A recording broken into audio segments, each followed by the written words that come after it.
일본 아시안컵 5실점 충격. 146위에도 당했다. 2위 사수에도 굴욕적 경기 돼버린 진짜 이유. 30m 던져버린 이니 선수의 정체. 한국산이다. 2023 카타르 아시안컵 우승 후보 1순위는 사무라이 블루, 일본이다. 한국이 64년 만에 우승에 도전하고 있지만 조별리그에서 보인 졸전으로 우승 확률이 점점 더 내려가고 있다. 일본도 베트남과의 첫 경기에서 4에서 2로 승리하기는 했지만 두 골을 내주며 끌려가는 모습에 의구심을 갖는 여론이 생성됐었다. 선수들의 컨디션도 100%가 아닌 것처럼 보여 우승 후보가 맞는가에 대한 물음표도 붙였다. 이라크와 2차전 1에서 2 패배는 이런 의구심을 더 키웠다. 피지컬을 앞세워 활동량을 더해 압박하는 이라크의 강렬함에 일본은 당황하는 기색이 역력했고 뒤집기에 실패했다. 조 1위 16강 진출이 예상됐던 일본의 2위 추락은 한국에도 영향을 끼쳤다. 한국이 말레이시아 최종전에서 3에서 3으로 비겨 2위로 내려앉으면서 16강에서 만남을 피하려고 했던 것 아니냐는 의심이 가득했다. 인도네시아와 3차전은 3에서 1로 이겼지만 초반 심판 판정의 도움을 받은 측면이 있는 것도 사실이다. 신태용 감독이 뒤로 물러서지 않고 인도네시아 선수들에게 강한 압박을 지시하면서 일본은 쉬운 경기 운영을 하지 못했다. 1위가 아닌 2위 16강 진출로 만난 상대는 한국에 패했던 바레인이다. 마지막 만남은 2010년 3월로 거슬러 올라간다.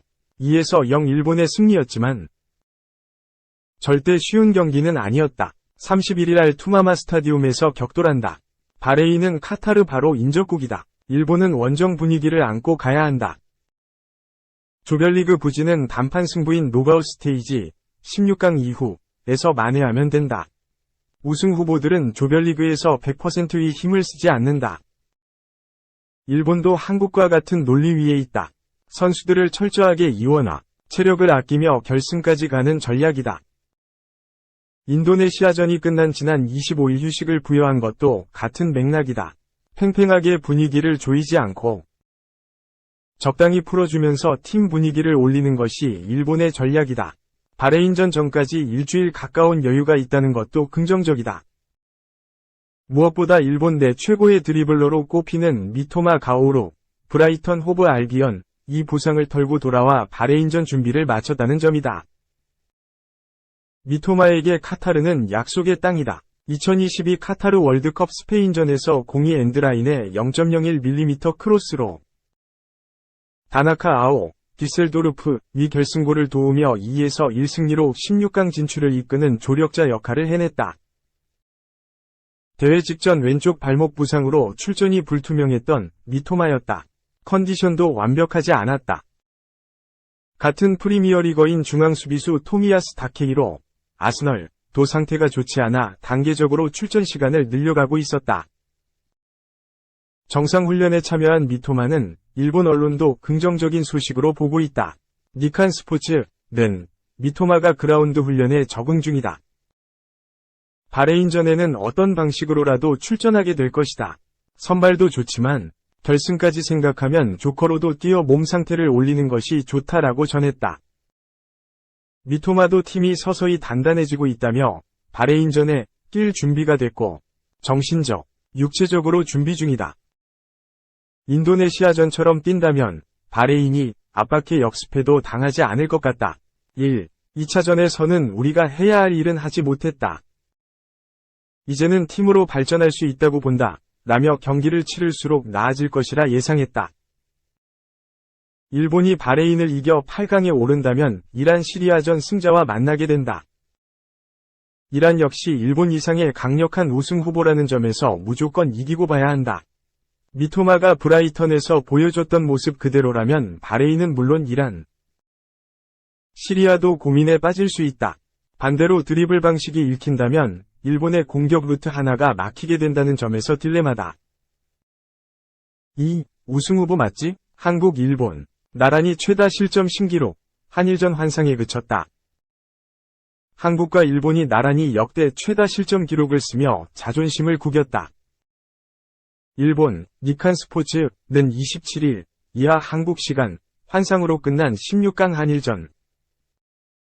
두 나라 모두 조별리그에서 사상 최악의 실점을 기록하며 토너먼트에 진출했다 라고 보도했다. 강력한 우승 후보로 꼽히던 한국과 일본은 2023 아시아 축구연맹 AFC 카타르 아시안컵 16강서부터 맞붙을 뻔했다. 일본이 이라크에 1에서 2로 덜미를 잡히면서 D조 2위로 16강에 진출했기 때문. 이제 한국이 큰 이변 없이 2조 1위를 차지하기만 하면 16강에서 운명의 한일전이 성사될 수 있었다. 하지만 또 반전이 일어났다. 요르단과 2에서 2로 겨우 비긴 한국은 말레이시아와 3차전에서도 종료. 직전 실점을 내주며 3에서 3무 승부를 거뒀다. 결국 한국 역시 2조 2위로 16강에 올라가면서 일본과 만나지 않게 됐다. 이제 한국과 일본은 16강에서 각각 F조 1위 사우디아라비아, 2조 1위 바레인을 상대한다. 양팀은 대진표 반대편에 위치했기에 둘 다 결승까지 올라가야만 만날 수 있게 됐다. 예상치 못했던 결과다. 한국과 일본은 대회 전까지만 해도 각각 우승 후보 2순위, 1순위로 평가받았다. 한국은 주장 손흥민을 필두로 김민재, 이강인, 황희찬, 이재성 등을 자랑하고 일본 역시 구보 다케우사와 엔도 와타루, 도미야스 다케히로 등 유럽파만 20명에 달하기 때문. 그러나 뚜껑을 열어보니 기대 이하였다. 무엇보다 불안한 수비가 가장 큰 문제였다. 한국은 3경기에서 6골을 실점했고 일본은 총 5골을 허용했다. 양팀 모두 아시안컵 조별리그 역대 최다 실점이다. 한국은 말레이시아에만 3골을 내주며 지난 1996년 대회 기록했던 5실점을 넘어섰고 일본도 세트피스에서 약점을 노출하며 기존 최다 실점이었던 3실점을 훌쩍 넘겼다. 수비가 흔들린 데가는 조 2위였다. 니칸 스포츠는 한국과 일본 둘 다 여유로운 조 1위가 예상됐지만 최악의 실점 기록을 썼다. 한국이 탈락이 확정된 말레이시아와 비기면서 16강 한일전은 단순한 환상으로 끝났다. 라며 특히 한국은 경고도 8장으로 공동 1위고 골키퍼 김승규가 부상으로 이탈했다. 64년 만에 우승을 목표로 삼기엔 불안 요소가 많다. 라고 꼬집었다. 다만 득점력은 정반대였다. 한국과 일본은 3경기에서 8골을 터뜨리며 이라크와 함께 조별리그 최다골을 기록했다. 수비 안정화만 성공한다면 반등할 여지는 충분하다. 니칸 스포츠는 이제 16강에서 일본은 바레인, 한국은 사우디와 만난다. 양팀이 함께 수비를 재정비해 결승에서 대결을 펼칠 수 있을까? 라고 전했다. 3. 아시안컵. 대한민국은 준비됐다. 황희찬 김진수 선발 유력, 클린스만호 완전체 뛴다. 한국 대표팀은 2023 아시아 축구연맹 AFC 아시안컵에서 조별리그를 통과했다. 중앙 수비부터 공격까지 유럽에서 활약한 선수들이 포진했기에 수월하게 16강 티켓을 손에 쥘 거로 보였다. 프리미어리그 8시즌 연속 두 자릿수, 캡틴, 손흥민, 토트넘 호스퍼과 유럽축구연맹, 우에파 챔피언스리그 우승 경쟁팀 바이에른 뮌헨에 합류한 김민재 등 이름값만으로도 상대를 압도할 수 있었다. 하지만 아시안컵은 호락호락하지 않았다. 아시안컵 합류 전까지 7경기 연속 무실점에 연승을 내달렸지만 본선 무대에서 와르르 무너졌다. 공격과 수비에서 전환 과정에 문제점을 보였고 전방에선 개인에게 의존하는 모습이었다. 특히 9월부터 소속팀에서 자리를 잡지 못했던 이기재가 풀백에 기용돼 많은 비판을 받기도 했다. 클린스만 감독도 말레이시아와 최종전이 끝난 이후 공격에서 수비 전환, 공수 간격 문제점을 지적했다. 한국 시간으로 31일 오전 1시에 열리는 사우디아라비아전을 앞두고 선수단과 조별리그 과정에서 나왔던 보완점을 이야기했다. 협회 관계자에 따르면 천군만마도 얻었다. 황희찬과 김진수의 몸 상태가 생각보다 빨리 회복됐다. 8강전에야 100% 컨디션이 될 거로 예상했는데 16강전에 맞춰 훈련을 하고 있다. 특이사항이 없다면 사우디아라비아전에 선발로 뛸 예정이다. 조별리그 일정 이후 훈련에서 손흥민이 팀 분위기를 직접 올렸다. 선수들은 조별리그에서 부진을 뒤로하고 사우디아라비아를 격파할 방안만 고민하고 집중한다. 대표팀 공격수 오형규는 우리만 잘하면 된다. 대한민국은 준비됐다. 말로 해봐야 소용없다. 사우디아라비아전에서 보여주겠다. 남은 시간 잘 준비한다면 충분히 이길 수 있다. 라고 자신했다. 4. 클럽에서 음주 파티 오른쪽 화살표, 훈련 불참 후 질병 핑계. 메뉴 에이스, 몰락의 길 건너 오른쪽 화살표 테나흐는 내부 문제야. 영국의 더선은 29일, 한국 시각, 메뉴 에이스 래시포드는 파티에 참석한 후 몸이 좋지 않다는 이유로 훈련에 불참해 65만 파운드, 약 11억 원의 벌금을 물게 됐다라고 보도했다. 래시포드는 지난 시즌까지 맨유를 대표하는 공격수였다. 이미 맨유 유소년팀을 거쳐 2016년 프로에 데뷔한 이후 줄곧 맨유에서만 뛰며 팀의 핵심으로 활약했다. 특히 래시포드는 부진을 겪던 중 2023에서 2023 시즌 에릭 테나흐 감독의 부임으로 다시 반전에 성공했다. 그는 공식전 56경기에서 30골로 맨유 공격의 핵심이었고, 맨유는 래시포드 활약에 힘입어 리그컵, EFL컵 우승, 잉글랜드 프리미어리그, EPL 3위라는 뛰어난 성적을 거뒀다. 맨유와의 재계약도 체결했다. 지난해 7월 무려 5년 재계약에 성공했다. 영국 언론 보도에 따르면 래시포드의 새 계약에 포함된 주급은 32만 5천 파운드, 약 5억 4천만 원로 알려졌는데, 이는 고연봉 선수가 많은 EPL에서도 최상위권 수준이다. 하지만 올 시즌 래시포드는 완전히 다른 선수가 됐다.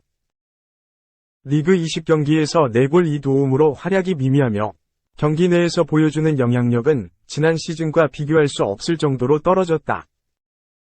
래시포드의 부진과 함께 맨유도 리그 8위까지 추락해 어려움을 겪고 있다. 최근 공식전 4경기에서 2골 2도움을 기록하며 조금 살아나는 모습이었는데, 이런 상황에서 래시포드가 문제를 일으켰다. 더선은 래시포드는 파티에 참석해 훈련을 결석한 혐의로 2주 치주급인 65만 파운드 벌금을 물게 됐다. 그는 밤에 연속으로 파티를 즐긴 후 징계를 받을 것이다. 파티 후 그는 몸이 좋지 않다는 이유로 훈련을 놓쳤다라고 전했다. 보도에 따르면 래시포드는 이미 파티에 참석한 사진들이 공개되기도 했다.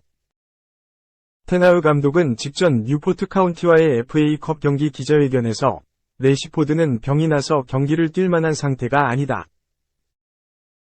회복을 위해 훈련장에 머물렀다. 라며 징계에 대해 내부 문제다.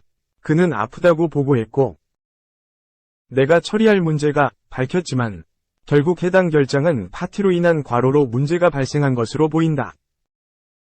글로벌 스포츠 매체 디애슬레틱도 래시포드가 전날 밤 외출로 훈련에 빠졌다는 소식이 제기됐을 때 처음에는 부인했다. 하지만 그가 사람들로 가득한 클럽에 가서 그런 주장을 한 것은 놀라운 일이다. 테나흐는 크게 실망할 것이다 라고 언급했다. 래시포드가 이러한 행동을 한 것도 이번이 처음이 아니다. 지난해 10월에도 시즌 도중 자신의 생일 파티를 진행하며 비판받았다. 맨유 팬들로서는 래시포드의 행동에 더욱 불안할 수밖에 없다. 그간 잉글랜드 스타 선수 중 잦은 파티와 일탈로 문제를 겪으며 기량이 하락한 선수가 적지 않기 때문이다. 토트넘 차기 에이스로 평가받았던 델레 알리도 비슷한 문제로 기량이 크게 떨어지며 현재는 경기에도 나서지 못하고 있다. 최상위권 주급을 받는 래시포드가 몰락한다면 맨유가 입을 타격도 엄청날 것으로 보인다. 맨유의 부진과 래시포드의 부진이 겹치며 팬들의 실망감만 쌓이고 있다. 이번 파티 사건 이후 래시포드가 활약으로 여론을 반전시키지 못하며 그를 향한 팬들의 질타는 더욱 커질 전망이다.